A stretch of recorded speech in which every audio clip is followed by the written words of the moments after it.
Listen to this. Blacks were subject to the cruelest punishments for acting on their desire for freedom or for the slightest infraction. Lynchings, corpse mutilations, beheadings, live burnings, and ritual displaying of amputated body parts was commonplace. There are many recorded cases of impalings of the severed heads of Africans as a warning to other blacks.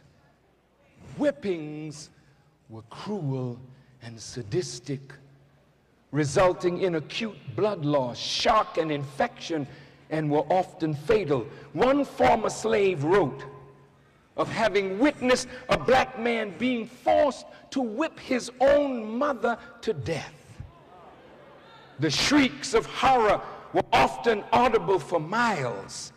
Blacks were suspended by their wrists or stretched across the ground before a cowhide or paddle beating. These bloody, flesh-gouging floggings would sometimes last for hours, consisting of hundreds of lashes before mustard, cayenne, salt, or turpentine would be applied to their wounds to prolong the torture.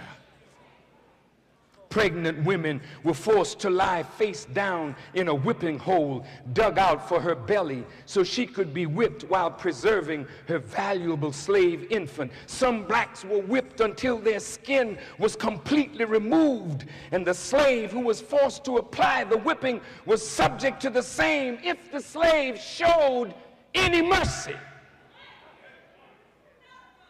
This is why a black policeman today, to prove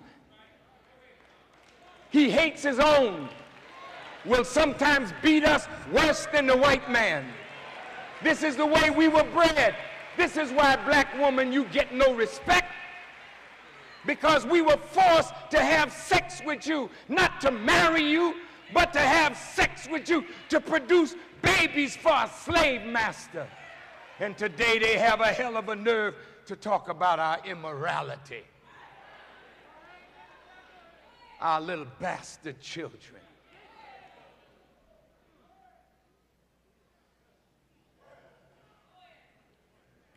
I read about a black woman in slavery who had 4 children, and the day had come that the slave master was going to sell her children away from her. They sold 1, they sold 2, they sold 3, but when it came to her last child, she broke through the ranks and ran to the foot of the slave master and bowed down at his foot and begged him, crying, "Please don't sell my last child, and if you sell him, could you sell with him so I could be with my child?" The slave master looked down at her and kicked her and stomped her, and as she crawled away, crying and shrieking, her last child was sold away.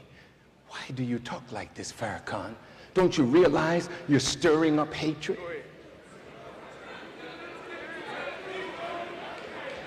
Is this why some of you don't like Mel Gibson's Passion of the Christ?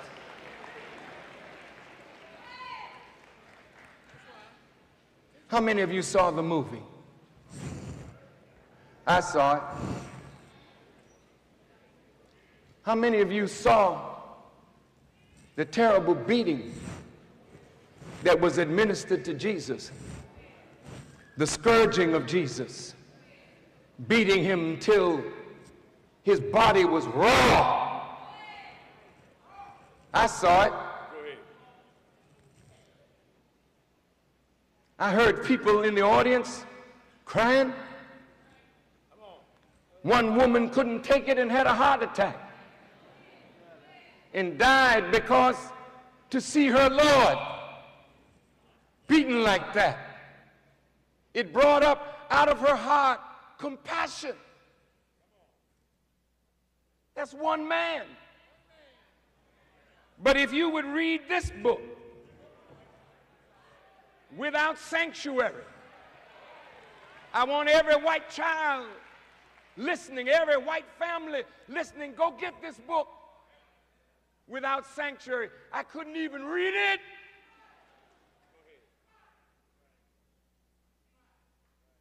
And this is only the tip of the iceberg.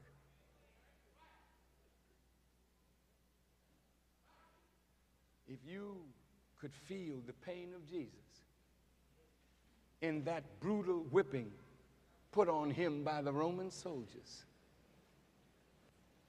then read what happened to our fathers.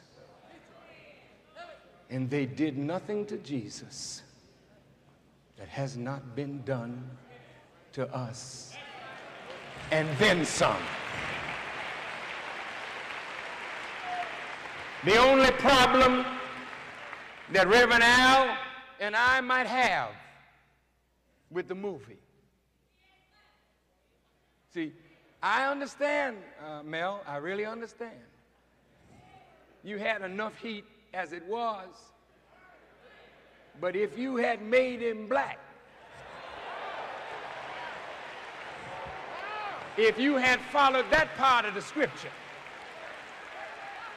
and put a little more color in his face, since his mother Mary was an Egyptian woman and his father Joseph was a black man, and Jesus said, I am the seed of David, the root of Jesse, the bright and the morning star. Paint him as he is. See, but if he were black, if you did that to him, Mel, maybe the shrieks in the audience would come up, kill the nigger, burn that nigger. I know that nigger did something wrong. I know I'm talking to the whole world.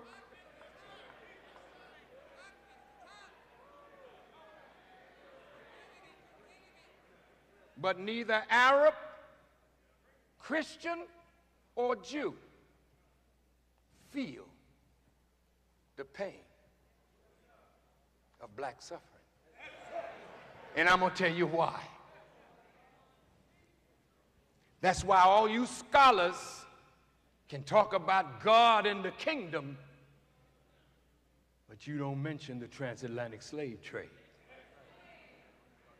You don't mention the horror of our suffering. Here's why.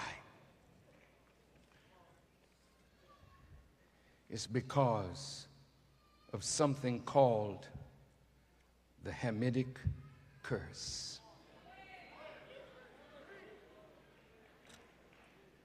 Now, I know this is kind of rough, you know,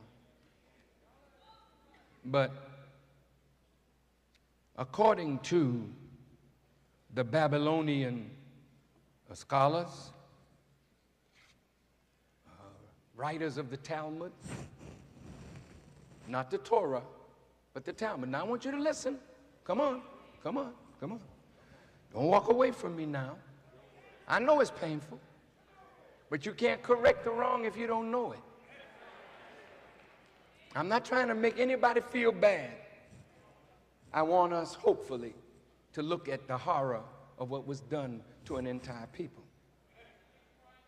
And I want you to confront your hypocrisy. See? You know that in the Bible, Noah's son that laughed at his father's nakedness was cursed. The Bible don't say he was cursed black. The Bible just said he was cursed. But as black people, you were made to believe that the color of your skin was a divine curse. That's why some black people didn't want the first person in their house on New Year's Day to be black, real black, because that means bad luck would follow them the whole year. And some of us right now, in 2004, got a color problem. Look at this now.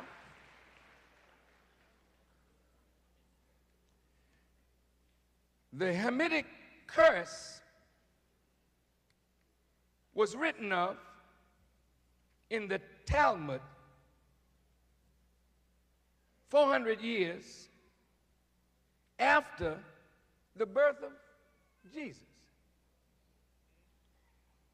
And the way they wrote it was, I got to find the exact words because it's really powerful. I just want to read what the Talmud says, since most blacks don't know the Torah or the Talmud. And many wish that I wouldn't do this, but I can't help it. I got to do it. Oh, Lord, come on now. Let me find that. I'm going to take my time. Oh, boy. Well, I'm going to say it. In the Talmud, they talked about because he looked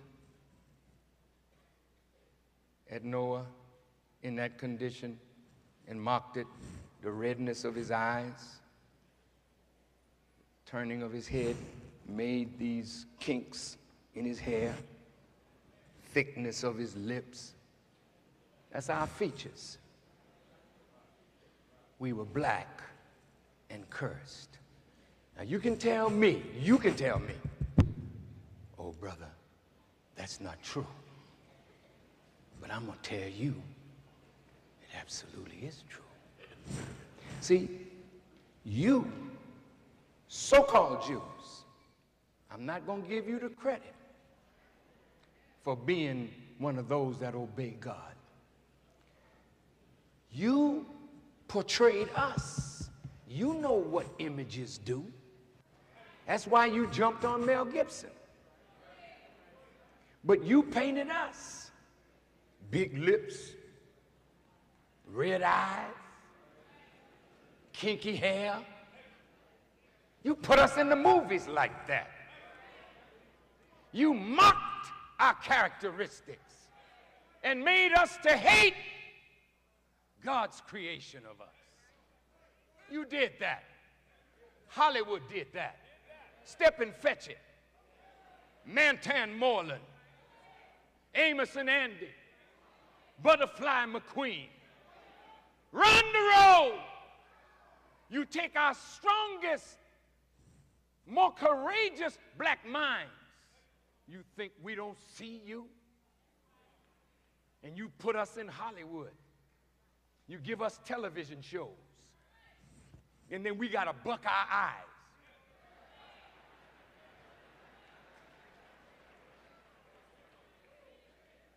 So we got all these blacks in Hollywood now in a modern Step and Fetch It role.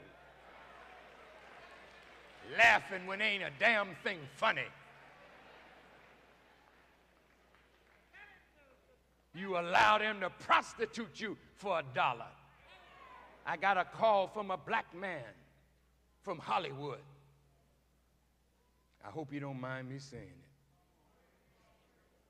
Maybe I better not. Yeah, I'm going to say it. He don't mind. He don't mind. Because he's a strong black man. His name is Yaphet Kotto. They didn't want Yaphet Kotto to keep that name, change it. I'm sure they wanted him to be Tim Witherspoon. But Yaphet Kotto sounds too African-like. He said they offered him a part in Cabin in the Sky. They want to do it again with him as the lead. And he said, Farrakhan, I can't accept these roles. I've been a man in movies. I've stood up as a man in movies, and now they want me to play these degraded roles. I can't do it, and they're hot with me, they're angry with me. But I'm telling you, Hollywood, leave that brother alone. Let me tell you something. Your days are numbered.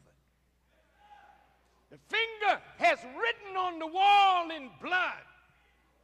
Mene, tekelu fasin. Your kingdom has been weighed in the balance and found wanting.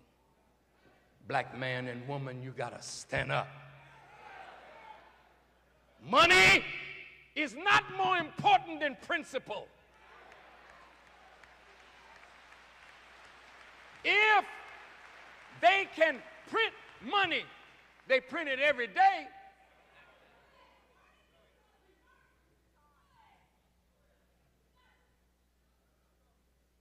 It's a $50 bill. You buy a little crack.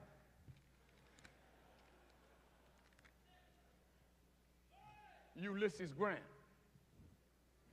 He ain't my brother. He ain't my friend. This 50 won't do today what $3 used to do 40 years ago. This money is being devalued. And you sell your soul for $1. A strong black man, Wesley Snipes. See him in The Blade. See him in his movies with these karate steps. Blah, blah, bam. Then they offer you $15 million to play a woman.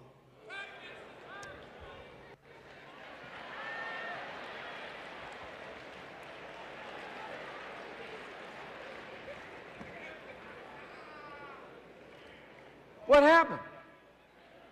What happened?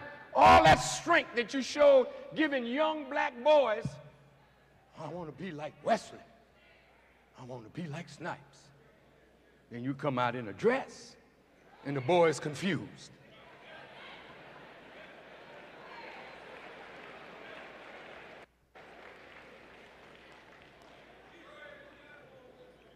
I'm almost finished.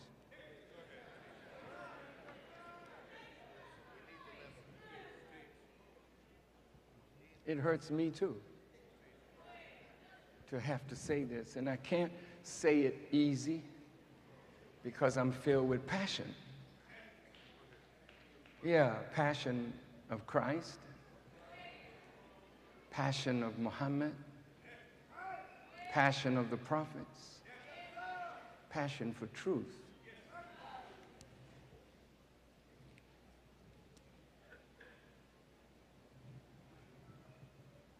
When you understand how we in slavery made England rich.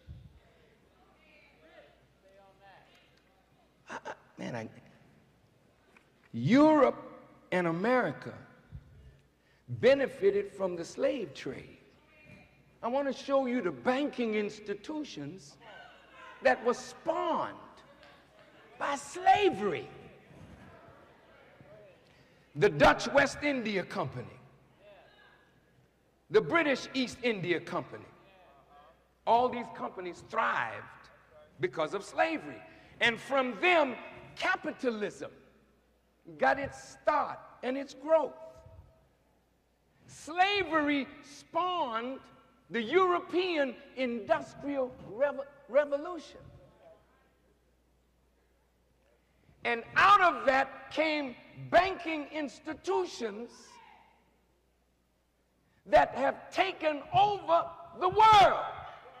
I'm coming to it. The transatlantic slave trade was the foundation of the European economic system of capitalism. Oh, man. African slavery was the cornerstone of the development of European colonial enterprises in the Caribbean, in the West Indies, Central and South America, and the English colonies that became America. Here's the European nations that participated in the slave trade: Portugal, Spain, Holland, France, and England. The English conquered and enslaved the islands of Barbados, St. Christopher, the birthplace of my mother, called St. Kitts, and Nevis, the birthplace of my grandmother, Antigua, Montserrat, and Jamaica, the birthplace of my father, which the British took from the Spanish.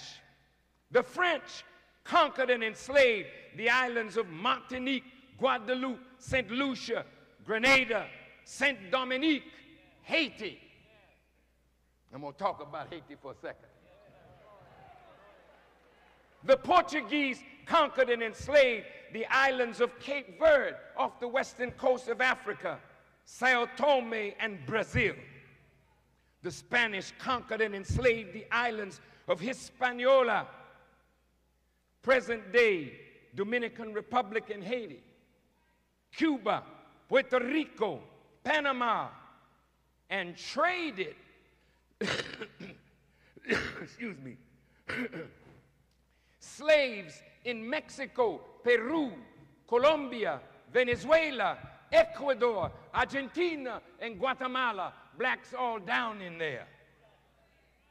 The Dutch conquered and enslaved the islands of Curacao, St. Eustatius, Tobago, and parts of Brazil. The slaves in the Caribbean, all you West Indian people listening to me this morning, I want you to listen good, because all you think you're free, eh? You better know the West Indies made Europe.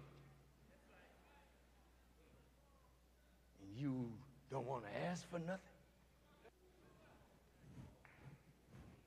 The English colonies, wait a minute, products produced in the Caribbean: tobacco, indigo. No, don't cut me off. I know you don't like what I'm saying, but you better keep the volume there. I'm going to help you. In Brazil, slaves were not only used on the sugar and coffee plantations, they were used to mine gold and diamonds that were discovered. The English colonies that ultimately became America amassed their wealth through the capitalist enterprise of the transatlantic slave trade in the north and the development of the plantation economy in the south. The English colonies in New York, Rhode Island, and Massachusetts were directly engaged in the commercial activity of the slave trade. Capitalist enterprises such as banking, shipbuilding, and insurance companies were developed to promote and sustain the slave trading business. Now, between 1500 and 1750, the slave trade was the largest employer in Holland and Portugal. Barclays Bank has its financial foundation set deep in the heart of the transatlantic slave trade. Its founders, David and Alexander Barclay, established the bank in 1756 with the profits that they made in their slaving business. Lloyd's of London was a coffee shop, a coffee house. It could not have become one of the biggest finance capital forces in the world without its legacy of dabbling in and insuring British slave ships and their cargoes. Europe and America, wealthy because of slavery. Look, those of you listening in the United Kingdom, there's a city there called Bristol. It was the slave and sugar trades which made Bristol the second city of England for the first 3/4 of the 18th century. A local analyst wrote, "There is not a brick in the city but what is cemented with the blood of a slave." Sumptuous mansions, luxuriant living, liveried menials were the produce of the wealth made from the sufferings and the groans of the slaves bought and sold by the British merchants. Now, after slavery was abolished, and did you know that in the United States, before it became the United States, they were arguing in Congress. I mean, in the, what do you call it, the Constitutional Convention, arguing about you. And guess what they were arguing about? The issue of slavery was the central debate at the convention. The northern delegates would not regard the slaves in any light except as property, and took the position that slaves could not be counted as persons to determine representatives to Congress. But the southern delegates demanded that blacks be counted equally as whites, not because they thought we were equal, but they wanted more representative power in the new nation. So there was a compromise called the 3/5 compromise.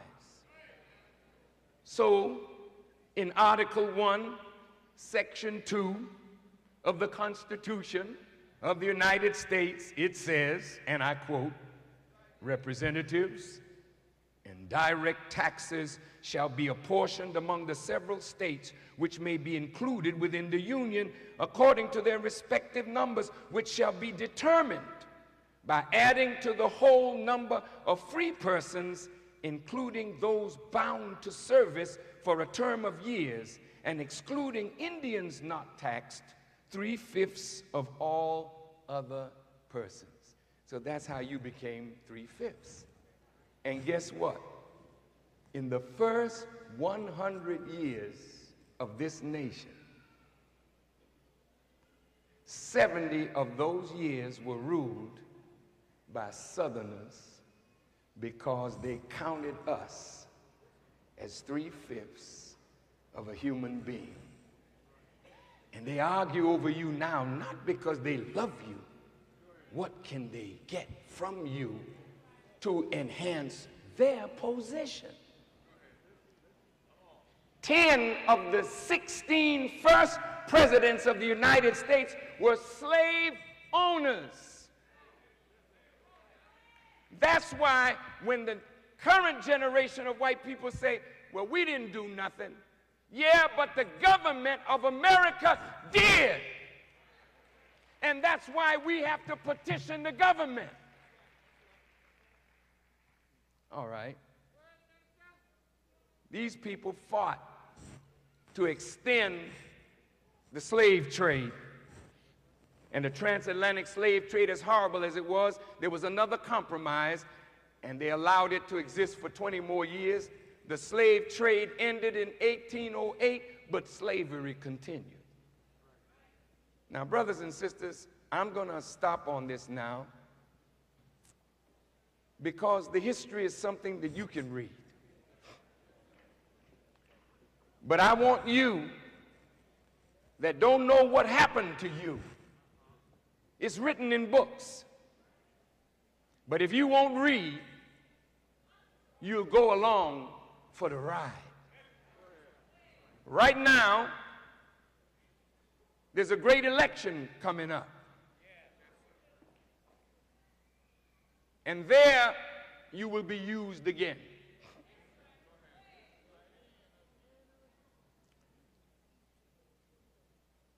Democratic leaders,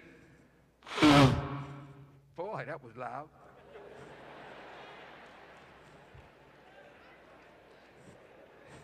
I woke up somebody that would sleep on the second row.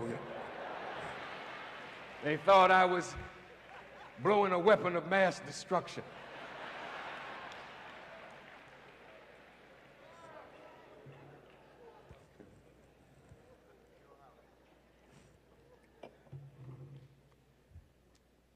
Black people are so angry with President Bush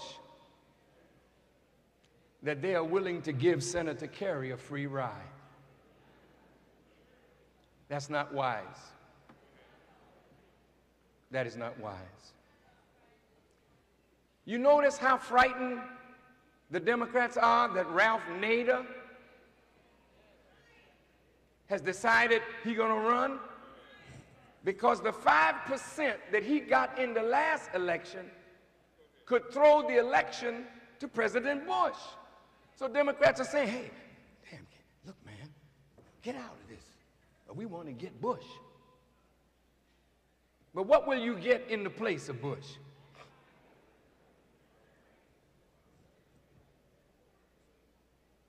I wish that Reverend Al Sharpton, who has been brilliant in the debates, but he knows, I know, you know, we know, they know, he ain't gonna be no president. But let's look at this. Suppose we said, we don't want to give Kerry a free ride, or Bush, because we were all Republicans at one time because of the deceptive trickery of Abraham Lincoln and made you think that you were free. So all of us were Republicans until Franklin Delano Roosevelt came up with the New Deal and dealt from the bottom of the deck, and we got on welfare, WPA, and all of that, and he's been a champion for us. And for 16 years, 4 terms, he died in the 4th term, he was elected president, and we've been Democrats ever since, even though the Democratic Party was the party that was for segregation, was for slavery. Talmadge and Bilbo, you need to read them crackers. I mean, those people. You need to read about them.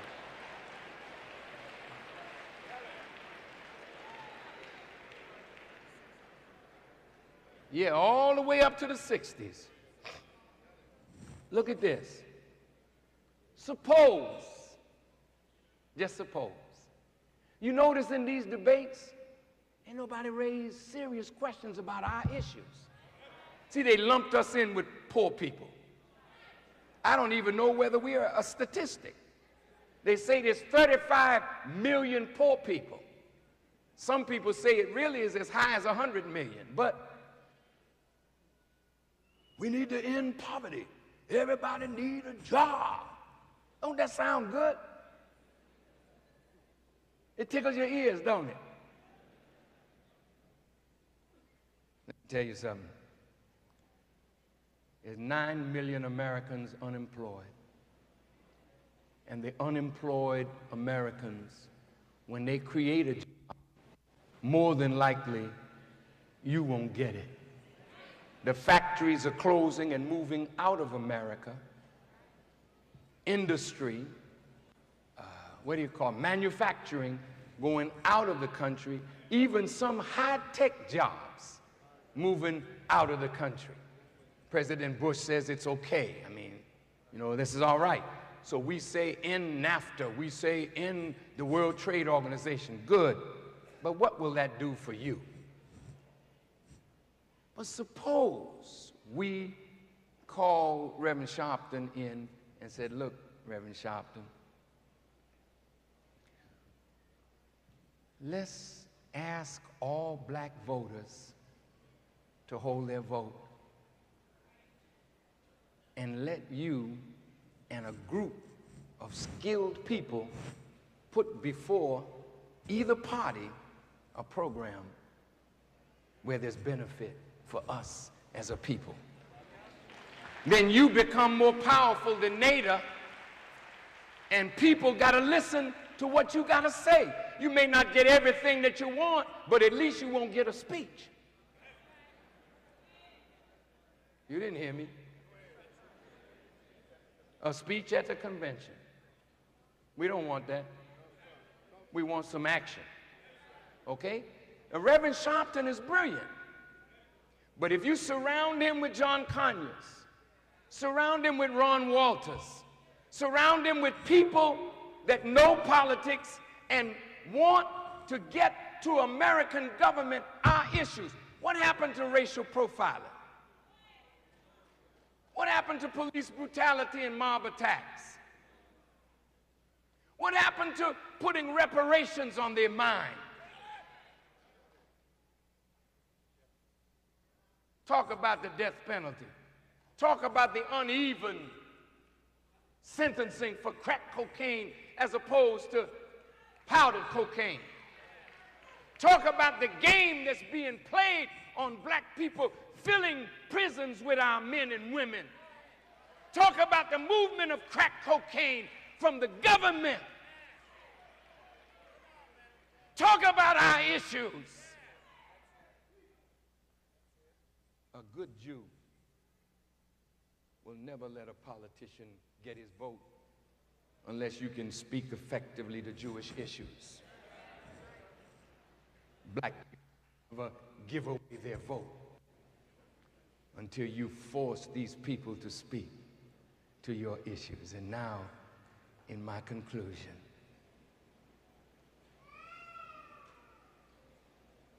getting rid of Bush and getting John Kerry and leaving the neocons in place will mean that you'll get more of the same. Who are the neocons? See, people like Crystal, Wolfowitz, Pearl, Rumsfeld, Cheney. All of these people are the architects of an imperial program and policy to make America, listen carefully, the power to control the world, but using black bodies, brown bodies, and white bodies to preserve and protect Israel. No, I want you to listen. Listen. These neocons came to Bill Clinton and offered him the plan to remove Saddam Hussein. Are you listening? Bill Clinton didn't go for it. He shot some rockets in Sudan,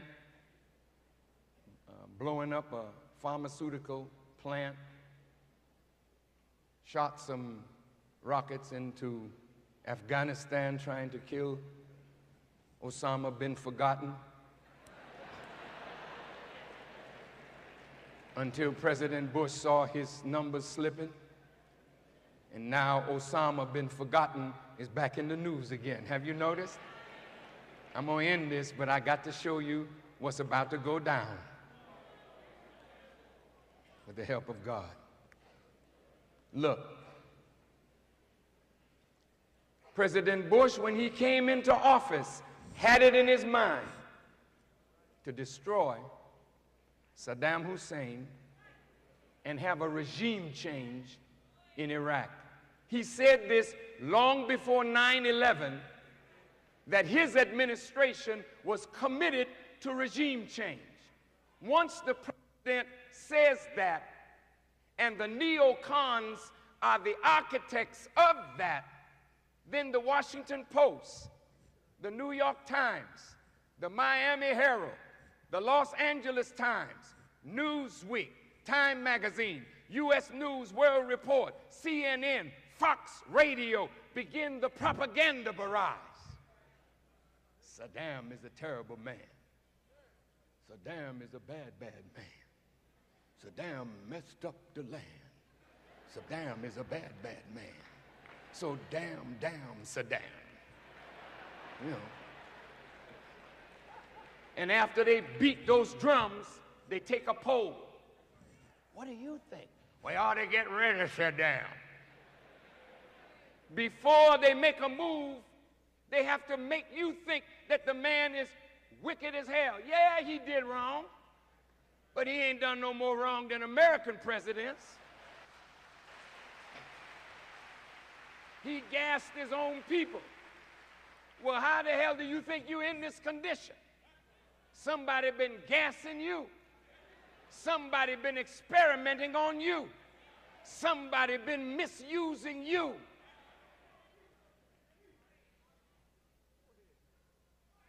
The Hamitic curse has made Christians, Jews, and Muslims see black people in an inferior light.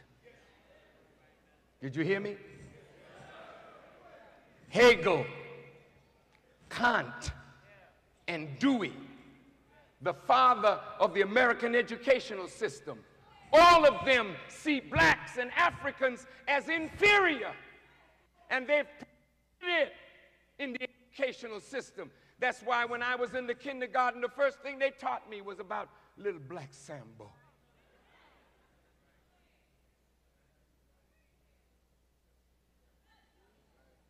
Dick and Jane and Spot. See Spot run. Spot was a white dog with a black spot. And that's the only thing we could identify with. Oh, look at the spot on Spot. And we grow up hating who we are. There's a videotape that my sister allowed me to see of a white American teacher who was told and did tell how she was told how to kill the inspiration of black children in school. Go read Malcolm's autobiography and see what Malcolm was told when he was in the 8th grade and he wanted to be a lawyer. And they told Malcolm, Malcolm, my people are not going to hire you and your own people don't trust you, but you'd make a great carpenter. Now that was in Lansing, Michigan. I grew up in Boston, Massachusetts. And I was 10 years old. I played the violin. And my teacher asked me, Louis, what do you want to be when you grow up? I said, I would like to be a doctor because I want to heal people. She said, oh, Louis. She said, my people will never hire you as a doctor and your own people wouldn't trust your medicine knowledge, but you play the violin beautifully. What was she telling me? This is not an accident. You gotta watch your children in these schools. These little black boys go to these warehouses and they're smart as hell before they get to school, and by the time they're 6 and 7 and 8, they're dumb as hell. Why? There's a program to destroy black children.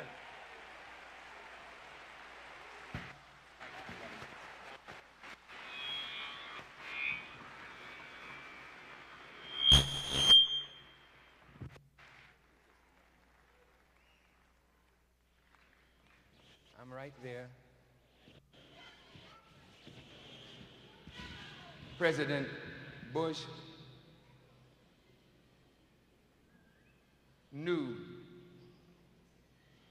that that man didn't have any weapons of mass destruction. Since 1991, they were in there destroying weapons of mass destruction. But look at the case that our brother Colin Powell made before the United Nations.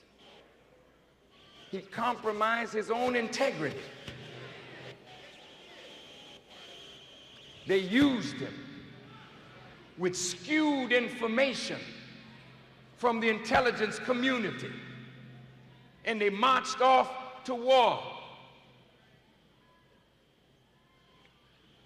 Black boys, black girls, white girls, Hispanic boys, Hispanic girls dying on the basis of a lie. I want to ask, is this high crimes misdemeanor? Is it worthy of bringing President Bush before the world and charging him with the deaths of all of these Americans and all of these Iraqis that have died? I'm just asking a question. Do you know that America refuses to join the International Criminal Court and has made bilateral agreements with 75 nations that none of these nations will ever bring an American citizen before the International Court and charge them with crimes against humanity? Do you know that the government of the United States has threatened these nations that if they don't sign, they will not get military aid?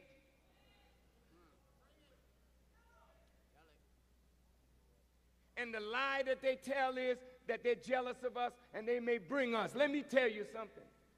In the New York Times about a month and a half ago, they were talking about soldiers in Vietnam. And the politicians needed a high body count so that the American people would see that they were winning the war. And the brass, with an eagle on his shoulder, told the soldiers, go and kill Vietnamese. They killed men, women, children, elderly, cut off their ears, cut off their fingers, and made trinkets out of it. This is just in the 60s. They did that to us on the plantation. They did it to the Native American. I close this. Are you, the present generation of whites, any better than your fathers? No, listen. You didn't do it, but the responsibility to correct it is on your shoulders. You didn't do it, but do you have the courage to right the wrong? You did not do it, but you must disprove that you are the children of murderous fathers by showing that you are different from your fathers.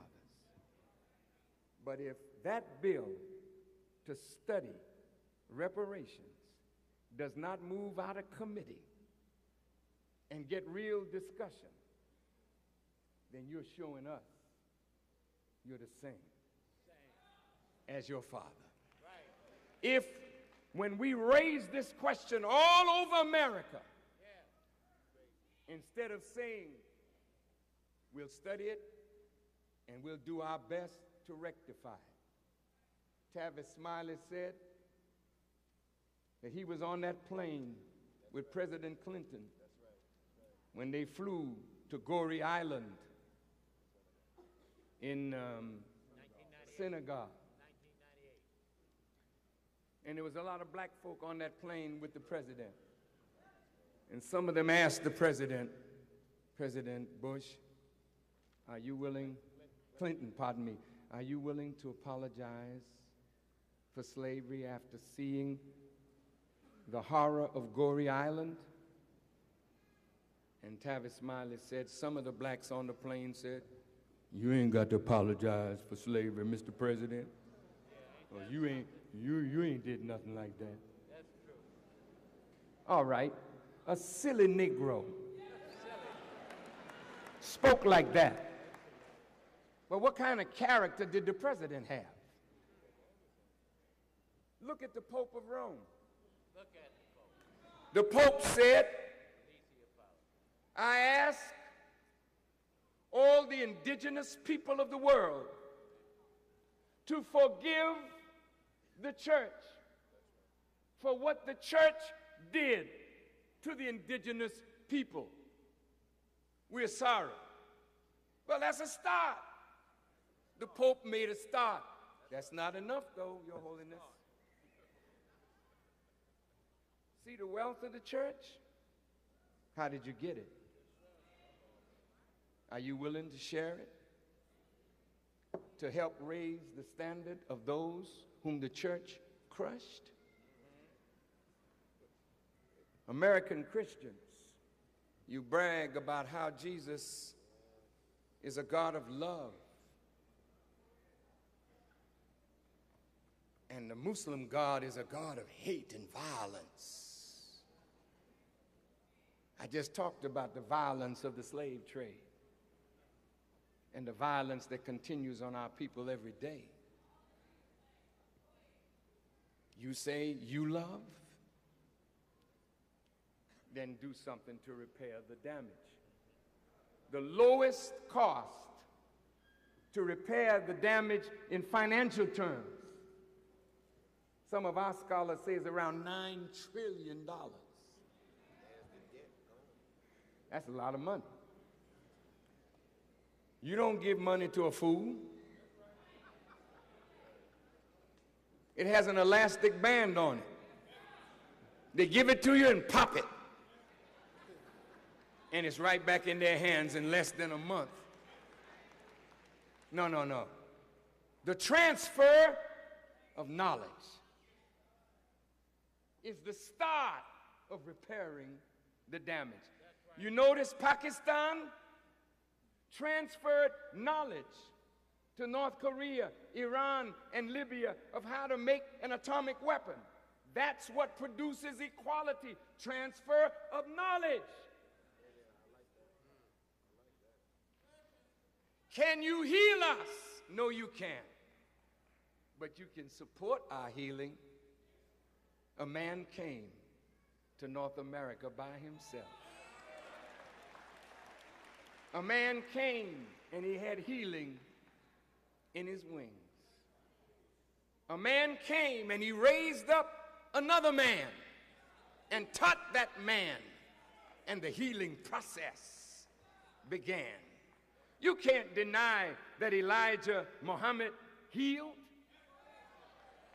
You can't deny that Malcolm X was a man in the process of healing.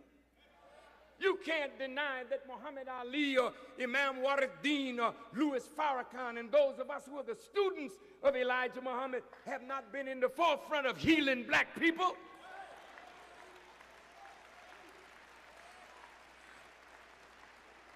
You don't heal black people with guns. You heal black people with the knowledge of God, the knowledge of self. I close. Poor Michael Jackson, our brother.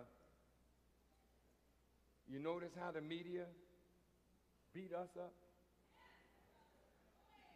What did we do? The Nation of Islam has surrounded and taken control of Michael Jackson. The Nation of Islam, that hate group. They have played the race card. The Nation of Islam, that fringe group. We work in corporate America. And ain't nobody said we took it over. Some Muslims have even worked in the White House. If they had taken it over, the color would have changed. Might have been called a yellow house or a black house or a brown house. But we didn't take it over just because we were there. Members of the Nation of Islam secure a lot of black professionals in entertainment, in sports, and in other fields of endeavor. Nobody accuses them of having come over to the Nation of Islam. It's a job. We're not there trying to convert the brother. It's a job. He had security around him. They was charging him $6,000 a day, $8,000 a day, $56,000 a week, and they weren't doing nothing for him and being disrespectful of him. So he asked, could we help? We said, sure. Some of our brothers work now. That's the job. He loved our chief of staff, his brilliance. He's on loan. It ain't permanent. But he has helped to save Michael Jackson millions of dollars. And I ain't going too much further. But he ain't running Michael's show. Why then are they saying this? In Inquirer magazine, it said Louis Farrakhan got $5 million from Michael, man. And some dude got a tape that Farrakhan taped Michael and he confessed at Mosque Mariam. Oh, these are liars, liars, liars. Do you know Farrakhan has never asked Michael Jackson for as much as a dime or as little as a penny. Farrakhan is no whore. You don't buy me with a nickel, a dime, or $1 million, or $10 million, or $100 million. We as Muslims follow the Quran. We do no favor seeking gain. You say, we played the race card. 2 white men in California were charged with murder. Their bail was $1 million. Michael Jackson charged with lascivious and lewd conduct with a child, $3 million. Who played the race card? Who played it? We don't believe Michael is guilty. And there are a lot of people that know the mother who is accusing him and the little boy that he helped to heal, and they don't believe that Michael is guilty. What happened to the presumption of innocence? See, black people are always guilty until they're proved innocent. White people are innocent until they're proved guilty. You see that Hamitic curse? It's always working.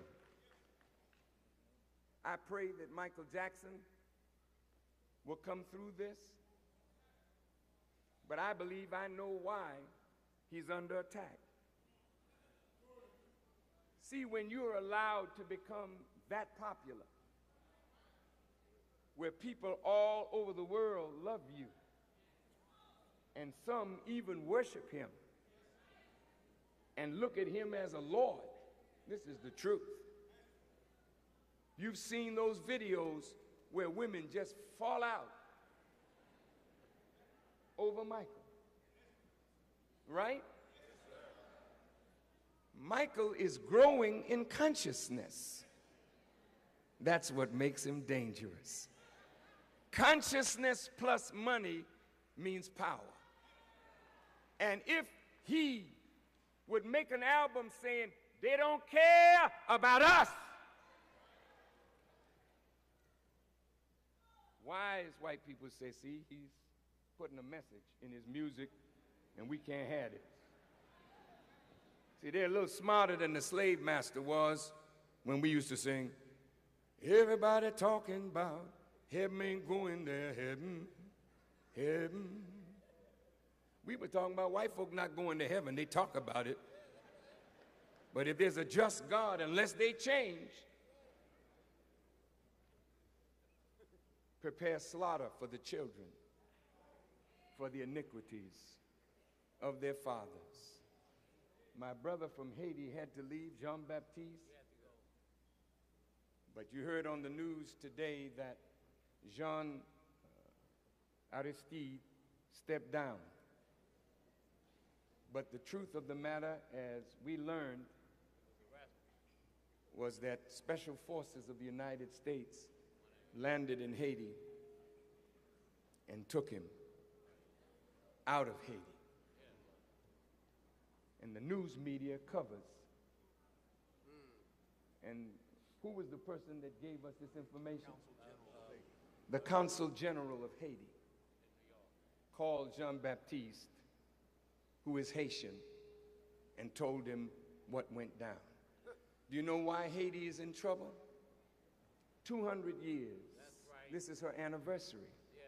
She's the first country in the Western Hemisphere that got freedom, not by marching and not by praying. That's right. They fought and they beat the army of Napoleon. Toussaint Louverture, Christophe Dessalines. France has never forgiven Haiti for beating their hero. Woodrow Wilson attacked Haiti, destroyed their government, and set up a series of dictators. I wish I had time, but my time is up. But nobody that loves black people and wants to see black people free will America support. They promised Mandela that they would support him, and he promised to build 100,000 new homes and give electricity to the people. But when I visited there, his ex-wife Winnie Mandela told me they failed to come through with their promise. They promised Aristide millions of dollars. They promise you. They make promises only to deceive. I don't know Aristide's guilt or innocence, but I believe he was a man of the people. He was a man for the people. And any man like that is a danger to the corporate interests who want to invest in third world countries and take over their resources. You have to understand Satan. I'm going to close by reading you something from Paul Harvey. You know Paul Harvey? God. He's a great radio personality, and he wrote something called "If I Were the Devil." Oh, brother, you got to help me find this thing. If I were the devil. I'll get it. Give me 1 second. Oh, man, come on. Brother Arif, come here and find that for me, please. Because it's so important to read it. If I were the devil, he said, I'm going to start it. He said, I would work to take over the most powerful nation on the earth if I were the devil. I would gain control, he says, of the most powerful nation in the world. If I were the devil, I would delude their minds into thinking that they had come from man's efforts instead of God's blessings. I would promote an attitude of loving things and using people instead of the other way around. I would dupe entire states into relying on gambling for their state revenue if I were the devil. If I were the devil, I would convince people that character is not an issue when it comes to leadership. And if I were a devil, I would make it legal to take the life of unborn babies. If I were the devil, I would make it socially acceptable to take one's own life and invent machines to make it convenient. If I were the devil, I would cheapen human life as much as possible so that the life of animals are valued more than the life of human beings. If I were the devil, I would take God out of the schools where even the mention of his name would be a ground for a lawsuit. If I were the devil, I would come up with drugs that sedate the mind and target the young, and I would get sports heroes to advertise them. If I were the devil, I would get control of the media so that every night I could pollute the minds of every family member for my agenda. I would attack family, the backbone of any nation. I would make divorce acceptable and easy, even fashionable. And if the family crumbles, so does the nation. If I were the devil, I would compel people to express their most depraved fantasies on canvas and movie screens, and I would call it art. And if I were the devil, I would convince the world that people are born homosexuals and that their lifestyle should be accepted and marveled. If I were the devil, I would convince the people that right and wrong are determined by a few who call themselves authorities and refer to their agendas as politically correct. And if I were the devil, I would persuade people that the church is irrelevant and out of date. The Bible is for the naive. And if I were the devil, I would dull the minds of Christians and make them believe that prayer is not important and that faithfulness and obedience are optional. If I were the devil, I guess I would leave things pretty much the way they are. Let's give a hand to Paul Harvey. The devil has taken America. Satan has taken America. And I would advise Jews, Christians, and Muslims to rise up against the satanic powers that rule this great nation. What does God promise? Judgment. And afterwards, we're coming out with great substance. What does God promise?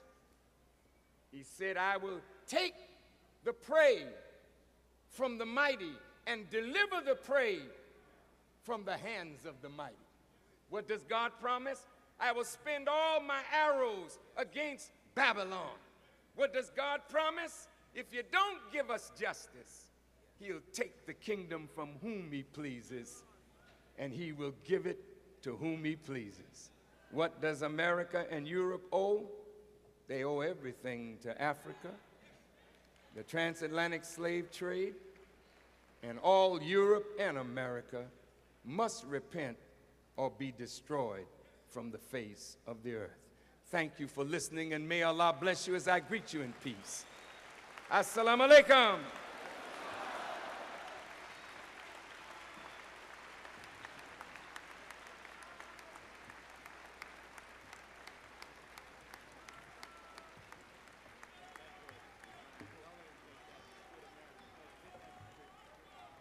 Brothers and sisters, thank you for staying and thank you for listening. How many of you believe that what you heard taught today is true and is good for us as a people? Raise your hand. Well, the last thing I want to say to you is, if you see the enemy come to arrest me or those who speak truth to power, know that the drama of Jesus the Christ is being played out one more time. But I say to the government and I say to those who hate me for telling the truth, do whatever you think you can do. But I warn you in the name of Allah that you will be bringing your country to a swift end the day you put your hands on me. Thank you. The Honorable Minister Louis Farrakhan. Come on, Chicago. All around the world on satellite, let it be heard as it thunders forth from your auditoriums that we in Black America support and back the Honorable Minister Louis Farrakhan. Let your applause resound. Come on, Chicago. Let it be heard. Let it be heard a decibel for every year that we were enslaved. Let it be heard a decibel for every dollar and every consideration that we are owed. Keep your applause going, for we're still on satellite all over the world. From San Diego to Boston, from Seattle to Miami, in the Caribbean and Europe, we're all over the world. The Honorable Minister Louis Farrakhan speaks for Savior's Day 2004. Brothers and sisters, we remind you that today's message has been high-speed duplicated on quality audio cassette tape and is available in the lobby as you exit the University of Illinois at Chicago Pavilion. Please make sure you pick up a copy of today's message at your earliest convenience. Be sure to visit us next Sunday and every week at Mosque Mariam, 7351 South Stony Island Avenue, the National Center of the Nation of Islam, or visit a mosque near you in your city to hear the life-giving teachings. If he gets ready to say prayer, turn it back up. Turn this up, turn it up, turn it up. Brothers and sisters,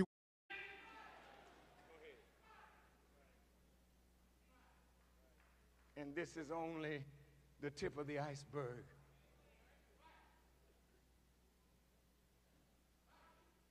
If you could feel the pain of Jesus in that brutal whipping put on him by the Roman soldiers, then read what happened to our fathers. And they did nothing to Jesus that has not been done to us, and then some. The only problem that Reverend Al and I might have with the movie. See, I understand, Mel, I really understand. You had enough heat as it was, but if you had made him black, if you had followed that part of the scripture and put a little more color in his face, since his mother Mary was an Egyptian woman and his father Joseph was a black man, and Jesus said, I am the seed of David, the root of Jesse, the bright and the morning star. Paint him as he is. See, but if he were black, if you did that to him, Mel, maybe the shrieks in the audience would come up, kill the nigger, burn that nigger. I know that nigger did something wrong. I know I'm talking to the whole world.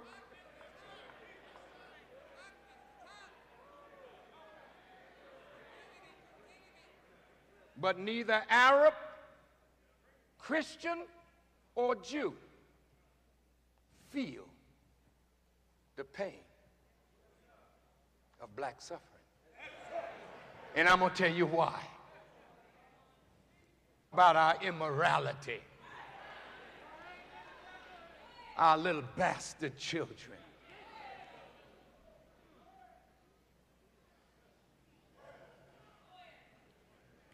I read about a black woman in slavery who had 4 children. And the day had come that the slave master was going to sell her children away from her. They sold 1, they sold 2, they sold 3, but when it came to her last child, she broke through the ranks and ran to the foot of the slave master and bowed down at his foot and begged him, crying, please don't sell my last child. And if you sell him, could you sell with him so I could be with my child? The slave master looked down at her and kicked her and stomped her. And as she crawled away, crying and shrieking, her last child was sold away. Why do you talk like this, Farrakhan? Don't you realize you're stirring up hatred?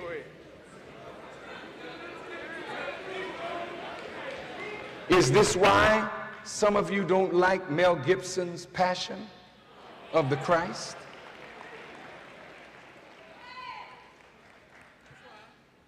How many of you saw the movie? I saw it. How many of you saw the terrible beating that was administered to Jesus? The scourging of Jesus, beating him till his body was raw. I saw it. I heard people in the audience crying. One woman couldn't take it and had a heart attack and died because to see her Lord beaten like that, it brought up out of her heart compassion. That's one man. But if you would read this book, Without Sanctuary, I want every white child listening, every white family listening, go get this book, Without Sanctuary. I couldn't even read it.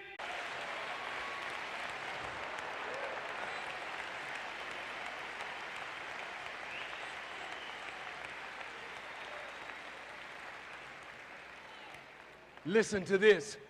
Blacks were subject to the cruelest punishments for acting on their desire for freedom or for the slightest infraction. Lynchings, corpse mutilations, beheadings, live burnings, and ritual displaying of amputated body parts was commonplace.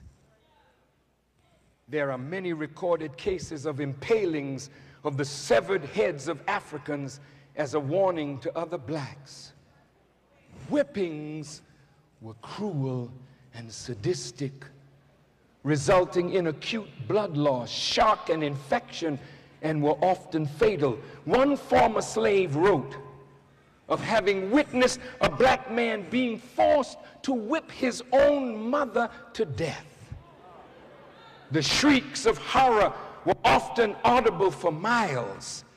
Blacks were suspended by their wrists or stretched across the ground before a cowhide or paddle beating.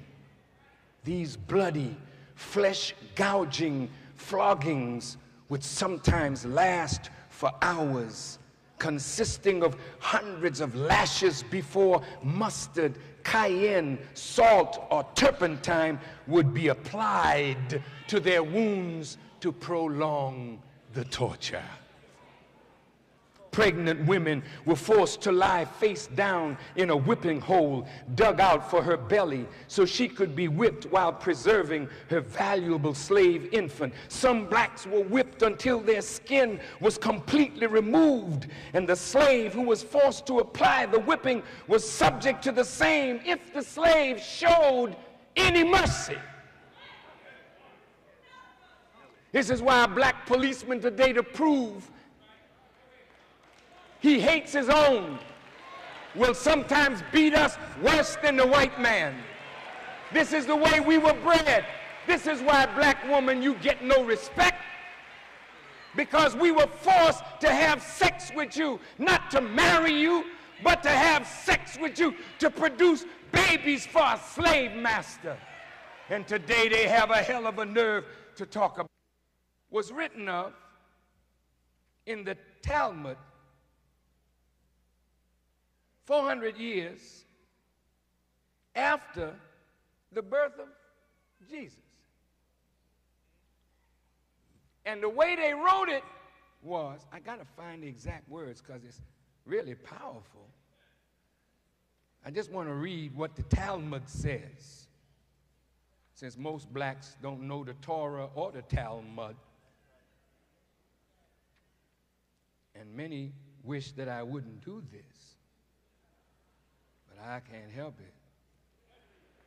I got to do it. Oh, Lord, come on now. Let me find that. I'm going to take my time. Oh, boy. Well, I'm going to say it. In the Talmud, they talked about because he looked at Noah in that condition and mocked it, the redness of his eyes, turning of his head, made these kinks in his hair, thickness of his lips. That's our features. We were black and cursed. Now you can tell me, oh brother, that's not true. But I'm going to tell you, it absolutely is true. See, you, so-called Jews, I'm not going to give you the credit for being one of those that obey God. You portrayed us. You know what images do. That's why you jumped on Mel Gibson.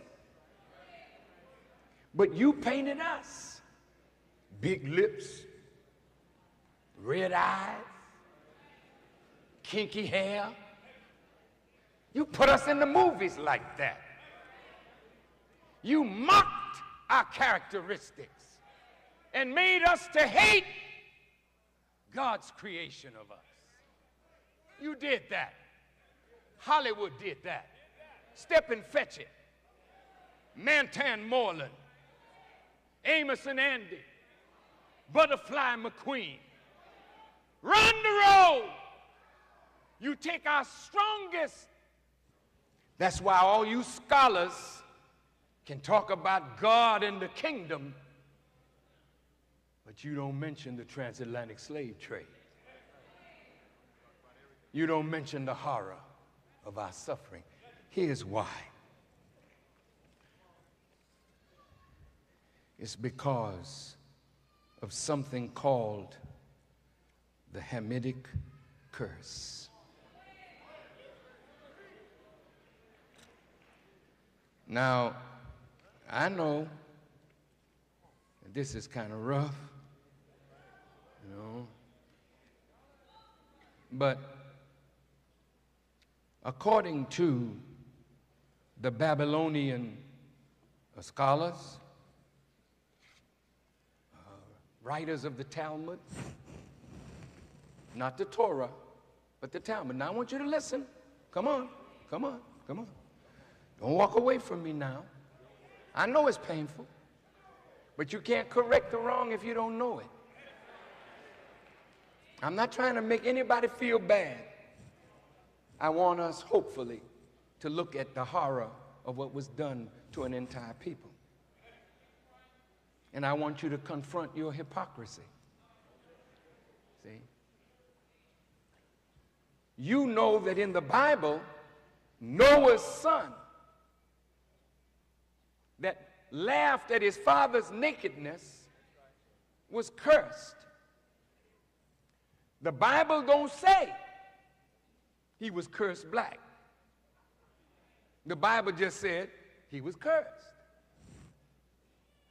But as black people, you were made to believe that the color of your skin was a divine curse. That's why some black people didn't want the first person in their house on New Year's Day to be black, real black, because that means bad luck would follow them the whole year. And some of us right now, in 2004, got a color problem. Look at this now.